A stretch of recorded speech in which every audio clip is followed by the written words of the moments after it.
Blessings, blessings, blessings. Happy Thursday, friends. I pray that you all are well. I'm sending you a virtual hug. I am being called today to talk about personal power. Last night before I went to sleep, so many thoughts were coming to me about us standing in our power and about how life is reflecting to you your inner world, right? So if you are dealing with a lot of rejection or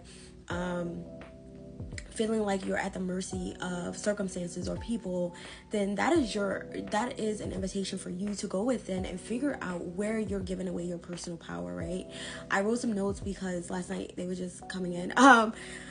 The world is reflecting your inner world, which is what I just said. So it's so important that we embody our truth. You decide who you are, and that's that. If you tie your identity and truth to things that are changeable and that you have no control over, you're essentially building yourself on an unstable foundation. And what came to me when that came to me is a couple of years ago, I was getting to know someone who identified as a trans man. And I remember he was saying that, one of his goals or his focuses was to get the world to see him as a man. And I just could not understand that, because I'm just like, if you're waiting for the world to agree with you, oh baby, you'll constantly be going back and forth, because there are going to be some people who accept you for your truth, and there's going to be some people who just reject you, right, and are unkind and nasty about it. And if we were to all wait for someone else to, I don't know why this word is escaping me, validate us, then when will we actually be living our truth, right? Every time I see posts where people are like angry because people don't want to respect how they choose to identify, I'm always curious about how they feel within themselves, right? How they see themselves, what their inner world is like. Because if that is what you are receiving, right, and you're actually responding to it, then what do you think of yourself, right? Are you grounded in your own truth, right? If you identify as a man, that's it. You know what I mean? Like, you don't need the rest of us to validate that. That's just your truth, right? And I know some people was like, well, I know as humans we want to be accepted, we want to feel connected, and I think that you can still have all those things without waiting for everybody to get on board. You find your community, you find the people who will love on you, right? You go within yourself, you fall in love with but you grow in love with yourself. You realize how amazing you are, you realize how perfect you are, and when you do that, the world will reflect that back to you.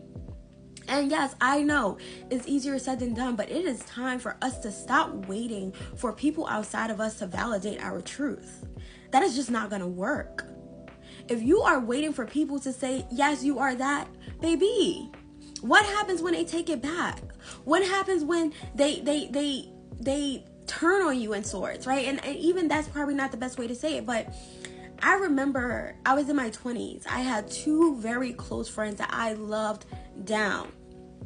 Something I said triggered them. When I tell you, they had a list of things that they brought back up from the past. And I realized in that moment how quick people who love and adore and validate you will also be the same ones to tell you how you ain't anything. The same ones to tell you that speak about your character in such a negative way. And so had I been living off of their validation, had I been living off of their view of who I was, who knows what that would have done to me? You know what I mean? And so I really want to encourage you to stand in your power, stand in your truth. You know who you are. Stop waiting for us to validate you. I don't need to validate you. Your mama don't need to validate you. Your best friend don't need to validate you, because at the end of the day, any of us can switch up on you. Do not build the foundation of who you are on other people's approval, on other people ideas of who you are. All of us are still remembering our own truth. We're all still expanding in our truth. And so what may be true for some of us today may not be true tomorrow. It may not be true an hour from now, right? We may not align with those same beliefs. And what happens when people believe in your lifestyle, they agree with your lifestyle, and then 5 minutes later they don't? Do you decide that you're not good enough? Do you decide that's not your truth?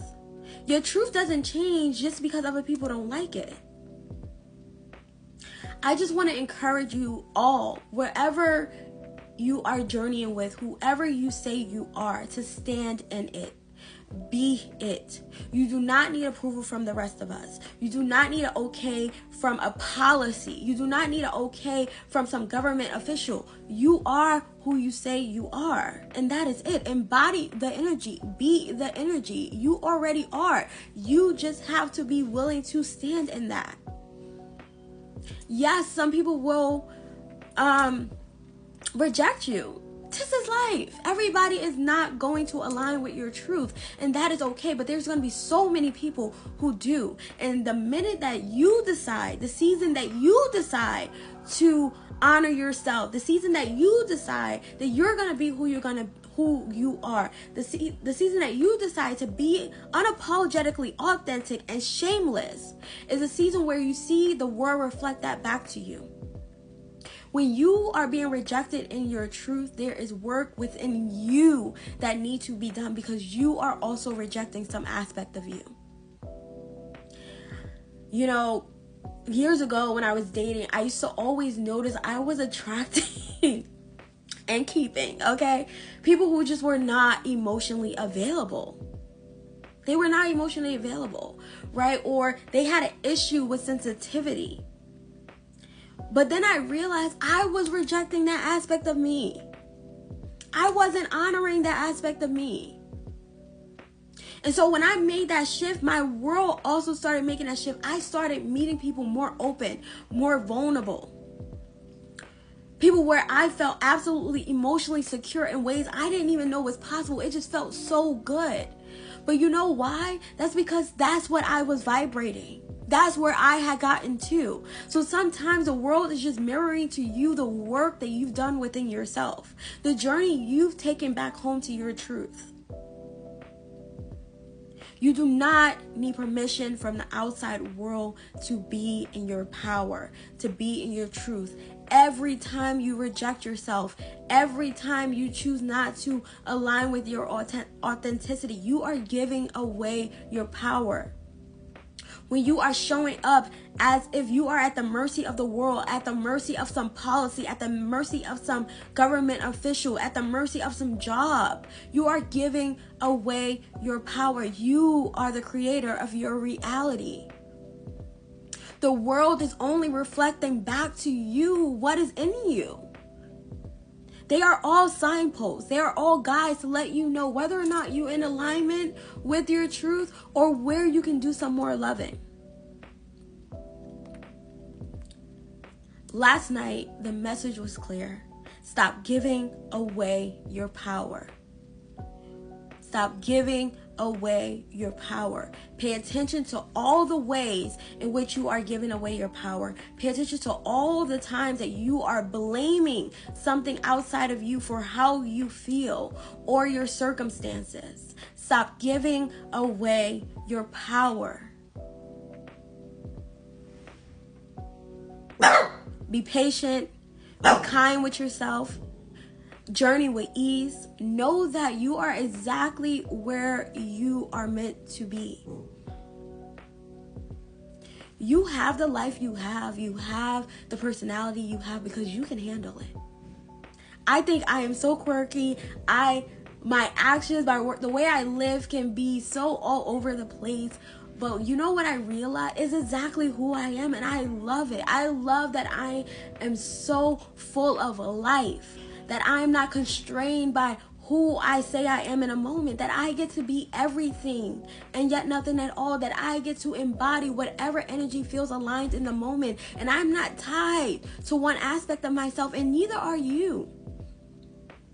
Don't make yourself live in a prison that other people created and that you decided was your truth.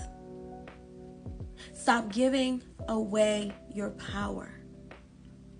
it stops now. You have to decide that. Stop giving,